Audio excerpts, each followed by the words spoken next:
There's a place in your house where it's cool to chill, get some me time or even cook a meal. It's your kitchen mofo, ain't no time to slack, so just grab yourself a penny and let's work that ass. If you're scared of this place, ain't no need to bother, just lay down your weapons and pick up another. Hi guys, how's it going? Welcome to my Virgin Kitchen. Today we are making Welsh Rarebit, okay? If I'm honest, about an hour ago I didn't really know what that was, and my friend Carl on Twitter, aka Digital Shooter 1, if you go check out, he does amazing videos, you just sort of watch him and you're like this. They're really cool, so go check him out. He didn't know what it was either. Turns out it's a really posh, flashy type of cheese on toast, so a perfect snack, okay? These are all the ingredients you need, so just hit pause on the video and write it down. It's called Welsh Rarebit, and apparently the word rarebit doesn't really exist. Like rarebit is sort of like a pun for rabbit, and there's no rabbit in it, okay? It's almost like, yeah, that stuff like turtle soup, there's no turtle in it, unless you're in one of those really weird countries where they might eat turtle or dog instead of chicken. I didn't just say that. But really cool things come from Wales, okay? I'm talking Tom Jones, Catherine Zeta-Jones, and last but not least, the Bristol Rugby scrum half. As you know, I love Bristol Rugby. Tom Slater, future Welsh international. You heard it here first, okay? Hi Tom, if you're watching, this is kind of freaky, right?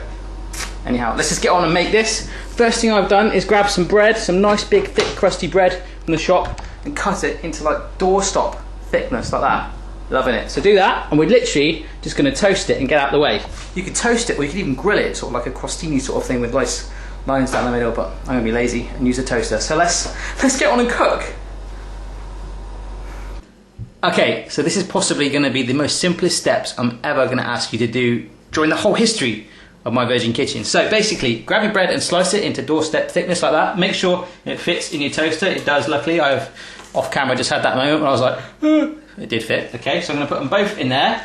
And basically the quantities we're using for the rest of it is enough to make around about 6 slices of bread worth at least. So let's just push down on the toaster like so, like how I did that, and toast our bread.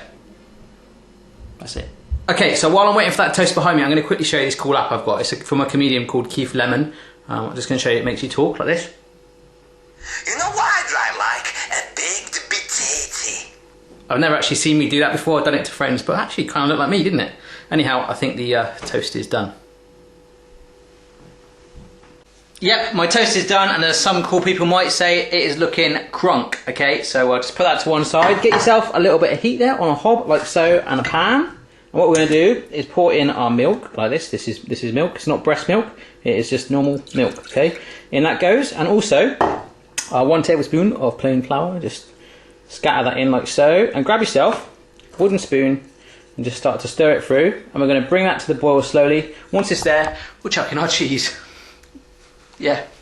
Okay, so my milk is starting to thicken really quickly actually. I'll just show you, look, it's all sort of like a thick paste. We're going to add to it any minute now. I've got my flip-flop in my hand, not because I'm one of those religions where I like to hit people with flip-flops, which is actually really insulting. I'm not doing that. I wanted to show you, at the bottom, my flip-flop, along with a little bit of dirt, I've got this bottle opener, but unfortunately the Guinness bottle I got was a screw cap, so it's all good. I poured out the excess Guinness, and unfortunately the head on that is awful. You wouldn't have thought I used to work in a bar, would you?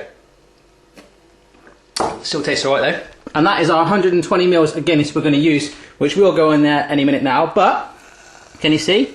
It's starting to bubble a little bit. Just about another 10 seconds when it starts to bubble, in goes the cheese. Cheese, in. Okay, you may or may not be able to see that, but that is starting to bubble slightly. I've just turned it right down, and the cheese goes straight in. All we're going to do is literally melt that cheese under the heat, and then we're going to pour in a bit more of the liquidy stuff, like the Worcester sauce and the Guinnessy stuff. Loving it.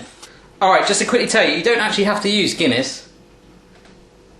You could use sort of beer or cider, anything you want to mix it up. Obviously it's going to have an effect on the flavour. The Guinness is going to make it slightly stronger. I'm not going to lie to you. If you could sweeten it up with maybe sort of more sweeter cider or a wine, give it a go. Let me know how you get on. Anyhow, that cheese is looking melted.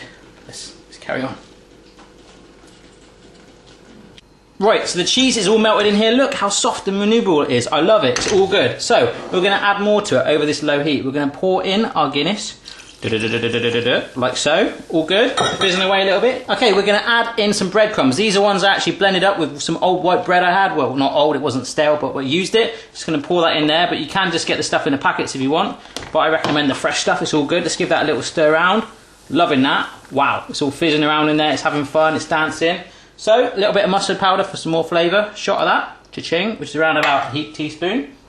And not forgetting a nice old dash of Worcester sauce, which goes well on any sort of cheese on toast. So a tablespoon at minimum. I like mine nice and strong, so I'm going to go for around about 2 tablespoons. And we just stir that through together, let it all combine. So we're going to heat this up and then leave it to cool, baby. Okay then, so once you're happy with that all stirred through, it will kind of look a little bit like porridge. Can you see that? I don't know if you can see that, hopefully you can. It's coming away from the sides, it smells blooming good. The breadcrumbs, by the way, help to hold it together, okay? Almost like when you're making a burger, yeah? So what you want to quickly do is grab yourself a Guinness. Look at the size of the head on that, that looks massive. Go and have a sip. Did you enjoy that? Yes, I did too. Let's have a go. Now grab yourself a food blender. Okay, so behind me is the food blender, and I know to you it just looks like a standard food blender, but for me it's a lot larger than it looks and it's quite intimidating, so I'm going to step a little bit closer to you. I'm not really, I'm sorry about that. So yeah, in there we're going to put our mixture, which has cooled down a little bit in the pan, okay, it's all good. Definitely like a porridge style mixture. We've got our eggs here. In this one glass there is just a standard egg, white and the yolk, and in here is one yolk only. So what I did was grab the egg, pass the egg and white between it. You know, you've seen me do that before, just to get the yolk. We've also got some salt and pepper for seasoning. So all we do is pour the mixture in there, blend it and spread it on our toast, baby. Yep, so I'm just spooning that mixture in there. Wow. Thick as you like. That is going to hug that toast like it hasn't seen it for years. Okay, now a bit of salt. Just a sprinkling of that. Same with our pepper, just grind that in. Completely up to you how much seasoning you want to add, you can go crazy with it. You could probably push it one more further and add some herbs on there. So, our eggs as well, both at the same time, almost like Tom Cruise on Cocktail. Boom, in there. So, let's go for it. We'll get our lid on it, and I'm going to blend this up. Blend it for about a good minute to get it all through, you know.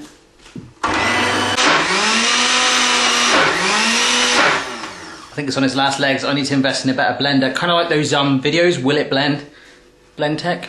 Send me a blender. So here we go. That is that all mixed in there. You might not have seen it on the camera entirely, but the egg all swirled around in there. It's all ready to go. So we're going to spread it on our toast. It's a nice thick concoction. Grill it till it's all golden brown. And then we're going to eat it, baby. Okay, so I've put my toast onto the grilling platform that I'm going to use. Grilling platform? Is that even the phrase for that? I don't know. So what I'm going to do is pick up my mixture. As you can see, it's pretty thick, like that. Just on a spoon, like so. Get a good amount of coverage on there. So I'm just going to start to get that on there. Yep, so I'm just finishing off putting those last bits on there. I haven't even used a knife. I'm just using the back of the spoon just to spread it around. It's so thick, it's holding it well. Now, to be honest, it's my first time making this, so the amount that I've put on there might be too much. It could spill over, so I guess we're just going to find that out. So I've got a nice warm grill down below. Let's shove it in there and grill it. Yeah. Okay, so I've got this on the grill, and you might remember me and this grill have bad history with this handle. Particularly, a lot of things have fallen off it, so we're just going to get it in there, not rush, because I don't want to spill this over the floor. I got enough trouble last time. That's right in there under the flame. You probably can't see it, but there is a flame under there. About 3 or 4 minutes. I'm probably going to spin it around as well to get it nice and evenly cooked, and then we will eat it. Okay, you join me live right by my grill. I'm going to pull it out and you can see, look how much brown is going on the top. It's getting a nice funky skin. It's bubbling underneath. I'm loving it. I can't wait to taste it. Okay, boom, I've just taken them out. Really happy with the coloration on there. It's kind of like a browny, golden, yellowy thing going on there. Depending on the alcohol that you use, obviously the Guinness is very dark. It's going to draw out even more colour like that. If you're using a beer or wine, don't be worried if it's going to be slightly lighter coloured, okay? So anyhow, let's get that onto a plate like that. And into our bellies. Alright then folks, here we go. Got it on the plate there. It smells incredible. It's like a really proper, like hardcore cheese on toast session going on right now. I'm going to take a bite right out of it like this. Oh, oh wow. It's still warm underneath. Oh. Posh cheese on toast indeed. Mmm. Wow. That is really, really good. Remember to mix it up. Don't have to use Guinness like I said, but if I can make that absolutely... Why do I do that with my hand? Sorry. If I can make that, absolutely anyone in the world can. Have a go for yourself. Let me know how you get on, and I'll see you again next time. Cheers! High five!